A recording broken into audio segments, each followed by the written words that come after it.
Nikaona ndani ya nyumba nzuri, in a very beautiful house, it's like a castle, and I said, when you about the crush from of July to December, that means July to ndo majira December, yale the same ya season. blood to be shelter of God. Watu wa Mungu, What I see and what I see today, said, lazima watu watu wa wangu Mungu wawe wa huru. free. His people must be free. Your assignment is about to bring freedom to my Kusudi lako people. ni kuleta uhuru kwa watu Your wa Mungu. assignment is to bring freedom to my Kazi yake people. ni kuleta uhuru kwa watu No wa limit, Mungu. no boundary. Hakuna mipaka wala Wherever I vizuizi. send you, it's about Ninapokutuma, freedom. ni kuhusu uhuru. It's about freedom. Can Na they not kanisa know lako la you? Tanzania In the church of limenyonywa Tanzania, nguvu, limekuwa the power of mateka, God has been seized and limeiviwa under na kuchukuliwa na kutekwa, It has been stolen haliwezi and under kuinuka. captivity. It cannot Na kama rise. msipofanya sacrifice kuliko Don't do sacrifice za uganga na sacrifice uchawi wao, more na than uhakika sacrifice mtaendelea of witchcraft. kuteseka katika utumwa You wao. continue suffering I'm their like, slavery what is again. this, my Lord Jesus? Kitu Hii gani kitu ni kitu Bwana gani? Yesu? Nikalia sana. I wept Wakati a nalia lot. akaniambia I was watch this. weeping. Said Tanzania. Nikamwona bibi harusi mzuri sana. I saw a very good bride. Mzuri sana. Very Kama kuna mtu beautiful mmoja bride. aniletee glass mbili. Stand Nataka for your kusimama kwa ajili nation. ya taifa lako. Sikiliza niwaambie watu wa Mungu. Listen, I tell you, people of God. Spiritual reign Ulimwengu ya wa roho hali ya kiroho ya Tanzania is very bad. ni mbaya sana. Hata hali ya kama kiroho ya mkijitahidi Tanzania. kuongea na kujificha na kukaa mkafikiri sawa. Yeah. It's very bad. Hali ya kiroho ni It's mbaya very sana. bad. Hali ya kiroho ni mbaya sana. Mungu akaniambia angalia hiki The Lord kitu. told me, look at this. Nikalitoa bibi harusi. They brought a Mzuri bride, amepambwa. beautiful one, with Leta well hizo glass. decorated. Leta hizo glass. Hiki ndio kitu niliona. Nitakuonyesha. So hata hii parable This parable, baadaye, later, all of you as along the world, watazamaji duniani kote, my beloved sisters and brothers in my country, na wapenzi wangu katika Tanzania. Kristo, kaka zangu na You must dada pray. zangu katika Kristo, lazima muombe. so nikaona bibi harusi I saw a mzuri, bride, beautiful one, amepambwa, well amepambwa decorated, vizuri sana. well Haya maono decorated. yalianza kutokea nikiwa sina, I saw this lakini vision nikaona while I tafuta what slept. is the meaning of this. Kwa nini Mungu Nikajiuliza ananionyesha? maana yake. Yamejirudia zaidi ya mara tatu. Naona huyo bibi harusi, I huyo saw bibi the harusi bride, alikuwa amepambwa vizuri, ni mzuri, anapendeza sana, well decorated, very lakini beautiful. ghafla yule bibi But harusi later the bride, akawa, wakati anaenda while she was moving kufunga ndoa, to make the marriage ghafla, vows, immediately akakutana na gari moja zuri she sana. met the very beautiful car. Lile gari lilipompita, When the yule car mtu aliyekuwepo passed ndani ya lile over, the gari person inside the car hakuwa mume wake, was not the alikuwa ni husband, mwanaume lakini sio mume just a wake. man but not the husband. Akamwambia, unapoenda kufunga ndoa He told her, when you are going to usiende, make njoo kwenye marriage gari vows, langu. don't go, come to my car. Ghafla alipoingia kwenye When gari, she entered into the car, kumbe lile gari ndani inside that lilikuwa car, ni chafu sana, it was very dirty, chafu sana. very Wakati ameenda naye, When yule she mwanaume akaanza went to kucheka, him, the man began to alafu laugh. ghafla akamshusha, akamwambia basi uende Immediately ukaenda asked me kuolewa. Kujiangalia hivi, shela yake When she yote looked at the imechafuka. wedding gown, it was very Alafu ghafla dirty, and akawa immediately amejificha yule bibi harusi, the bride alafu went to hide, anachungulia, anaona aibu, and she was shameful. anaona aibu. She was Anaona shameful. aibu. She was shameful. Wakati anaona aibu, When she was ghafla ashamed, nikamwona tausi, ndege mzuri anayependeza she saw a bird kwa macho, with very pleasant akaruka eyes juu mbele ya yule bibi harusi. before that bride. Alafu nikaona mabibi harusi wengine, I saw lakini other wote wanaona brides. aibu. They were all shamed. Alafu yule ndege akawa anaachilia And the manyoya peacock, yananyofoka, ule uzuri feathers were wake coming out, anaachilia the beauty, manyoya yanamwagika, the yanapowadondokea feathers watu were dropping down wanajikuna everywhere. na wanainama. And people were scratching Kila and people anayedondokea bow. With the anashindwa kwa feathers sababu ni fall manyoya on you, yataingia machoni, anajificha na inama. you hide and you will bow. Nikamuuliza Mungu, I nini asked maana yake God, what's the hiki? meaning of this? Akaniambia He mtapata told me, kutulia you won't settle mpaka lile jambo litakapokamilika. until that thing has to fulfill.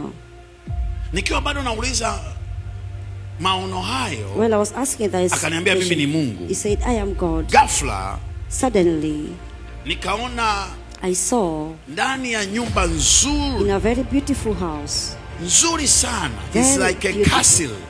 Glasi zikagonga, like a castle, and I said, crash of the zikapasuka, glasses, kila mahali pakatapakaa and everyone was vigae, scattered na watu everywhere. wakawa na kanyaga, were wanamwagika stepping, damu and nyingi they sana, were and I was crying. bleeding. And he was crying. Nikashtuka. And he woke up. Na Mungu And God, akaniambia ni mimi. he said, I am the one. Yeah. Kwa hiyo hii kitu imefanyika hapa, omba. Haleluya. Amina. Na nimekuambia tu nilikuwa naona meza.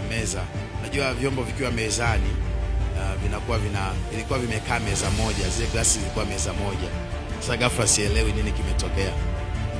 Katika yale maono niliona meza round table, zile glasi ziko kwenye meza moja. Ghafla ile meza ikawa inatikisika hivi, zinagongana, yani zikawa meza, unajua ikiwa inatikisika hivi kama vyombo si vinakuwa vinacheza hivi. Kwa zikawa zinacheza hivi, zinagongana. Mwisho wa siku nikishangaa zimepigana pigo moja kubwa, alafu zikasambaratika zote. So Mungu akaniambia jambo bado. Haleluya. Mwanzoni walianza kukaa meza moja, lakini tayari zile glasi, vile vyombo, baada ya kukaa meza moja ukatokea mtikisiko. Kila moja ikawa inatamani kutoka kwenye ule mtikisiko. Sasa katika kutoka zikawa zinagongana zile glasi. Mwisho wa siku mtikisiko ulivyozidi, zikapigana zenyewe. Baada ya kupigana zikapasuka. Basi, kwa hiyo zikasambaratika. Kwa hiyo vipande vikasambaa, vikaanza kuchoma watu, vinaumiza watu, damu, watu wakikanyaga wanapasuka, wanachanika, vipande vya chupa vinachoma watu, damu zinamwagika nini.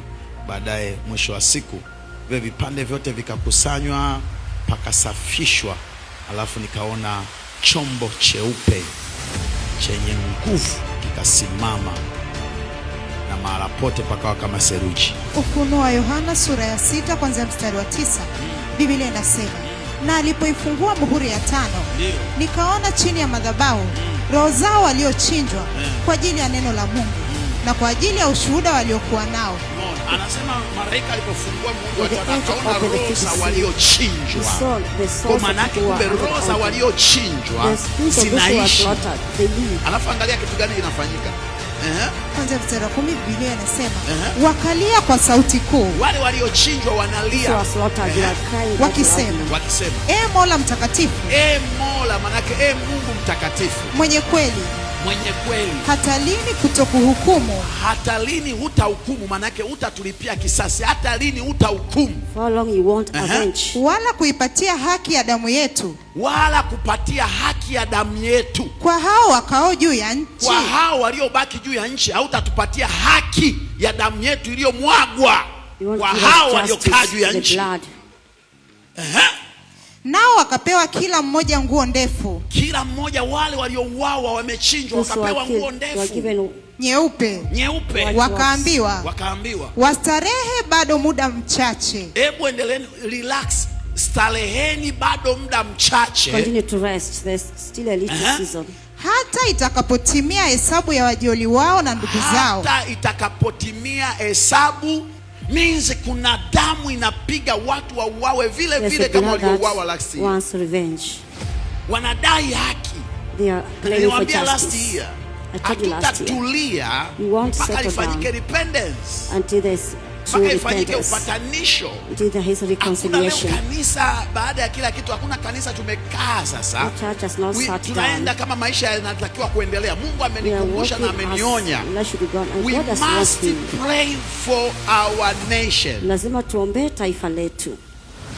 Niposikia hii nikatetemeka. Why Mungu ananikumbusha sasa hivi? Why is God reminding him at this certain time? Tumekuwa sina hizi message. Na by the way sitaki kupambana, yani kusema message sahihi, kwa sababu I have a lot of assignment. Why now? Majira yale ya miezi ya kufunga mwisho wa mwaka. Manake from July to December. That means July to December. Ndo majira yale ya blood to be shed. The blood will be shed. Nini waambie tu vyombo na nchi na serikali na wote wanaohusika, msizalau tena. Unaposikia kitu chukua tahadhari. Take precaution in mapema kabisa, tusirudi tulikotoka. Haleluya. Nyosha tu mikono yako. Stretch forth your hands. Sema, Bwana Yesu. Say, Lord Jesus. Tunaomba rehema. We ask for mercy. Kwa damu ya Yesu Kristo. By the blood of Jesus Christ. Kwa ajili ya ardhi ya Tanzania. For the sake of the land of Tanzania. Kwa ajili ya taifa la Tanzania. For the nation of Tanzania. Sema Bwana Yesu, Say, Lord Jesus, ninaomba rehema I ask for your mercy. kwa ajili ya taifa la Tanzania, The nation of kwa Tanzania, ajili ya familia za Watanzania, the family of Tanzania, kwa ajili ya kila damu iliyomwagika, for every blood that was shed, hata kama ni ya mtu mmoja, whether it is for a single hata kama person ni ya mnyama. or for an animal. Bwana, hiyo damu Lord Jesus, that blood ni uhai. is life. Yesu, Lord Jesus, rehema zako your mercy zipige kelele. to cry. Yesu, Lord Jesus, rehema zako let your mercy zipige kelele speak for us. katika jina la In the Yesu. name of Jesus, Yesu, Lord Jesus, rehema zako let your mercy zipige kelele to shout for us. katika jina la Yesu.